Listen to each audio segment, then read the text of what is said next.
I told my boyfriend the real reason no one is hiring him, and now he says I made him feel like shit. I'm 26, and my boyfriend is 29.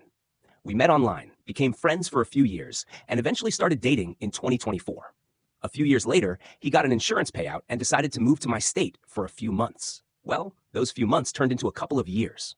Before the insurance payout, he'd helped his dad with a landscaping business and worked a few short-term jobs at pizza shops and restaurants, but he'd never held a job for longer than a year. Eventually, the insurance money ran out, so he started looking for work.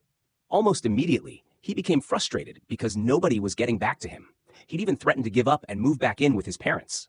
I'm an HR manager, and hiring people is literally my job. So I looked over his resume and told him what I honestly thought the problem was.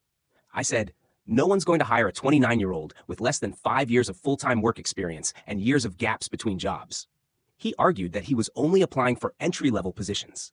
I explained that it didn't really matter. His age combined with his work history was going to hurt him. Even for entry-level jobs, a 29-year-old with almost no consistent employment doesn't make a great first impression.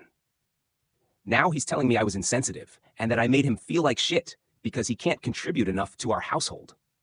For context, I've only ever asked him to help pay for groceries. I cover all of our other household bills. Looking back, I know I could have been gentler. I definitely let some of my personal feelings get in the way. I love him to death, but I also think it's ridiculous that he spent so many years living off his parents without becoming independent. A little later, we did sit down and work through his resume together. The first conversation ended because he got too upset to keep talking. But after a couple of hours, we went back, cleaned it up, and made it much stronger. So, am I the asshole?